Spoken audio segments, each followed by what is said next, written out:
There's the money going late in betting. Yeah, late. They're trying to find something of value here, Grace. I mean, Street Tough is still there at $3.40. It's only gone out a little bit. Inspired Sun's gone out from $4.20 to $4.60, and Serengeti 5 out to $5.50. Reine Happy $7.50 out to $9. They've looked at Power Boom. They've looked at Santelmo Fuego.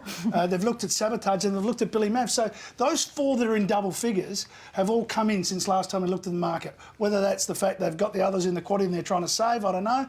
But there's the quaddy approximates, so 1, 2 and 12. Yeah, you just make note of those quaddy approximates. Thank you very much. You're the only one who's got a ticket that's still alive. So good luck to you, and it's been great working alongside you today, Matt Campbell. Now we've got Vincent Milady joining us on the line to give us his thoughts on Inspired Sun here.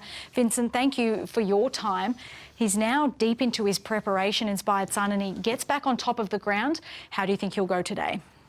Yeah, look, he's showing good glimpses of form. Probably a bit patchy this preparation, but look, he's probably just a horse still learning his trade just at the moment. But look, today we just want to see him get back in that routine of just balancing up. Hopefully the 1,300 metres he doesn't get too far back and just plenty of room just to hit the line.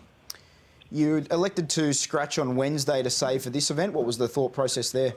Yeah, look, just weighed up a couple of options. Just probably thought this was probably better for him. Bit of a flip of the coin, but yeah, we just elected for Geelong. You mentioned that you hope that he doesn't get too far back at the 1,300 metres here today. It looks a race that there could be good speed up front, but that's just the type of horse he is. Is there anything that you can do to try and get him to muster a little bit better out of the gates? Well, look, not at this stage. He's a bit of a gangly sort of, takes a while to get into stride sort of horse, so we haven't put too much pressure on him just yet, but look, in the future, if he doesn't you know, may be a horse that might be better with winkers or something just to get him a bit more on the bottle. We'll just wait and see. But at the moment, we're just letting him try and feel his way at the moment. Well, we've seen the ability that he does have on occasion so far. All in all, how confident are you in his winning chances today? Look, reasonably confident. As I said, he just sort of needs to start getting a bit of consistency. This prep has just been a little bit patchy, but look, once he starts getting a bit of consistency and starts putting things together, I'll be a lot more happy. I'm just hopeful of a good finishing run today. Well, we appreciate your time. Good luck in the last. All right, thanks. Vincent Milady there with Inspired Sun, suggesting that he is pretty confident in a forward showing from Inspired Sun, but that this is a horse that he's deliberately taking his time with, happy to let the horse learn what the racing caper is all about. So it'll all come down to how far he does get back in the run. He's drawn a low barrier, barrier 2, but that is BZ's on top selection, Inspired Sun. Not much between Inspired Sun and Street Tough at the top of betting. But for the final time today, let's hand up to Terry Bailey.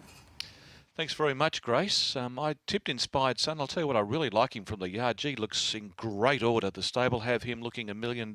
He's got a great shine to his coat. And the other one that impressed me in the yard was Serengeti. He's similar to his stablemate in the previous, lovely, big, strong gelding by Smart Missile, the sire of the previous winner as well. So they're moving into the gate well. Donald Country Racing tomorrow to go along with Moonee Valley. Now here comes Sabotage. All of his runs from that long break have been good for the new stable, but he just put in a bad one last start. Serengeti about to move in.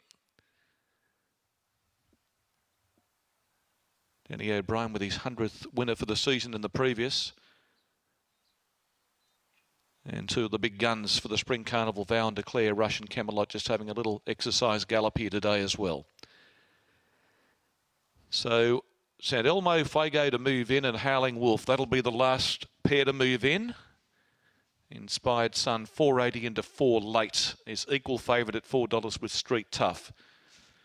As I mentioned, he couldn't look any better. That's the best I've seen him look, Inspired Sun, for a while. He looks fantastic. Now we're waiting on St Elmo Fuego to move in, and they appear lock-loaded and ready to burst out of the gates.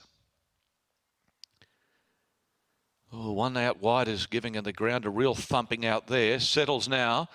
Signal, the gates are back. Starter caught them in a good line. Breaking fast, Reine Happy. Honey Wine near the inside away quickly. Not far away in the early stages. Rushing on out deep on the track is Sabotage. Street Tough is going up very quickly as well. And Power Boom, one from the fence, is right there. A length and a half away, Deadly Sins. Billy Mav on the rail. Inspired Sun fourth last on the inside of Serengeti. They just get away from the rail there. That allowed St Elmo Fuego to go up in front of those. And Howling Wolf the last one. Reine Happy in front of Street Tough, and they boot away 2 lengths. Honey Wine, Sabotage the outside, 2 Power Boom, Billy Mav the fence, 2.5 Deadly Sins.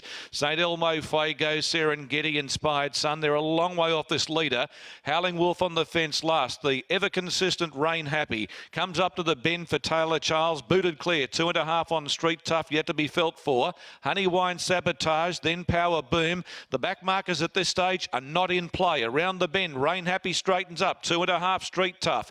Back to the inside, Honey Wine. Sabotage popped the question. Further back, Power Boom. Billy Mav making ground. It's still Reine Happy a length in front. Street Tough trying hard, but at the moment, Reine Happy's holding them. Billy Mav's coming through. Reine Happy needs the post. Billy Mav's flashing through the fence. Reine Happy in front. Fell in. Reine Happy from Billy Mav. Street Tough, I think third from St Elmo Fuego late with Inspired Sun. Behind those runners then pulling up quickly would have been Honey Wine. They were followed by Deadly Sins. Well back on the run, Power Boom, Howling Wolf. Serengeti didn't get mobile in the stretch, and alongside of it near the tail is Sabotage. He's a beauty, isn't he? Reine Happy, what a little champ he is. He's got a great record, this horse. And well rated in front by Tayla Charles, who goes back to back with this bloke. What's that? 58 starts, 13 wins, and 15 minor placings. You'd like to have one of his legs in the cabinet. Reine Happy doing a great job. George Osborne, the winning trainer. George will join us on Tuesday for a chat about his career. It's been a terrific career, travelling all around the countryside. He'll be our special guest after races 5 and 6 on Tuesday. Billy Mav has sprinted hard the fence to get second. Street Tough, every chance, finishing third. St Elmo Fuego late. And Inspired Sun, he was back there with the cap catchers, and those back in the race were never a chance at any stage. He's made up good ground, but never a winning hope. 1, 9, 2 and 3. 1, 9, 2 and 3. And Reine Happy. He often has a lot of the apprentices riding, and George Osborne has been one of the first putting the girl riders on as much as he can. He has a great affinity with these girls. And now Tayla Charles has been able to boot Reine Happy to victory. She didn't do what she couldn't do past the post they had her, but on the line, Grace, she was too good for them. As she was last time as well, TB. Thanks to your contribution today. Good calling, Terry Bailey. Tayla Childs take a bow again. She's rated this horse perfectly. And I just love the way that once she does hit the winning post and she's in front, you can just see that big beaming smile across her face. She is loving what she's doing. That's her 3rd career victory. Yeah, it must be a massive thrill for her. Well done. And she's handled this horse terrifically well because, look, there seemed as though there might be a bit of pressure on paper, but this horse has just absolutely owned the race from the outset, went forward, controlled it, but seemed a little bit more relaxed than last time at Bendigo when the horse probably got a little bit racy. So she was able to just harness that speed. And you can see coming to the turn, there was a few of the key rivals were starting to look as though they were in strife, and then she kicked away and was able to hold a really nice margin. So maybe with Deadly Sins not beginning all that well, Dwayne Dunn elected to come back, and she's found the front here, and there wasn't really any pressure. Street Tough coming off that wet track run, maybe getting it onto a firmer surface, potentially not as effective as what it has been in the past, but sort of seemed to have its chance. Got to a position outside the leader before they got to the turn here, and Inspired Sun and Serengeti, they're sort of back 3rd last and 2nd last, and Inspired Sun, he's just, you know, I'm almost sort of coming to my wit's end with him because he's just a real frustrating horse. He just never travels. He doesn't give himself the opportunity to get into the race, and then if you just pick up the replay inside the final 400, he's the one really rocketing to the post. But you know, here he's probably in a spot where he's not able to improve, but he's not helping the rider either. And he tries, Daniel Stackhouse gets to the outside of Damien Oliver, but look, he's a clear last, and not many horses win when they're in that position. But, you know, on the flip side, a lot of horses win when they're in front, Grace, and they just keep kicking, and that's what this horse has done. And that's why he's so good for his connections, because he takes luck out of the equation. Look, he's not the best horse in training by any stretch of the imagination, but he goes forward, he's tough, and he gets the job done. Eyecatcher was the runner-up, Billy Mav, having its first run in Australia for Paul Pruska, and it's got the potential to improve further up in distance. Well, let's catch up with George Osborne, of course, the trainer of Reine Happy. George, thanks for joining us. Congratulations, 2 wins in a row, and both with Tayla in the saddle. You must be extremely pleased and proud of what she's doing. Yeah, look, he did a terrific job, Grace.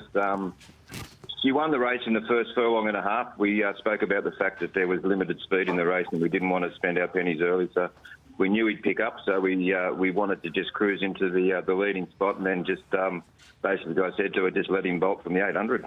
What a marvel this horse is, George. He just seems to turn up every time he goes to the races.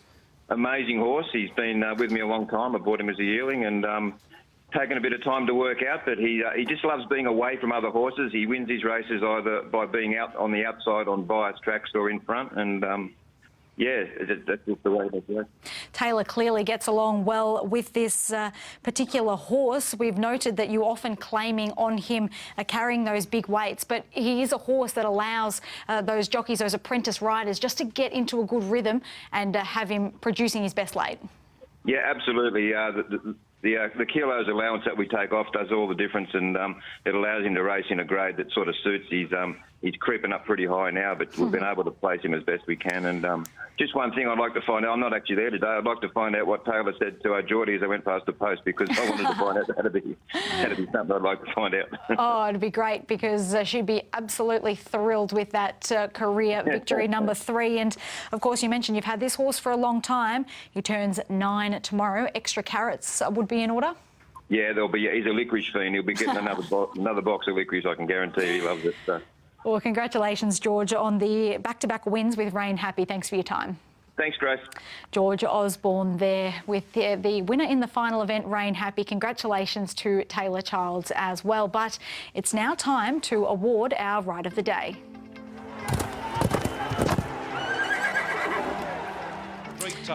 Now, Ride of the Day, thanks to exclusively equine, is we're going to give it to Tayla Childs. She's relatively inexperienced, and her effort in getting this horse to relax in the early stages, I thought it was a terrific ride. It was clear that the galloper's going to go to the front, but she did it in a really controlled manner.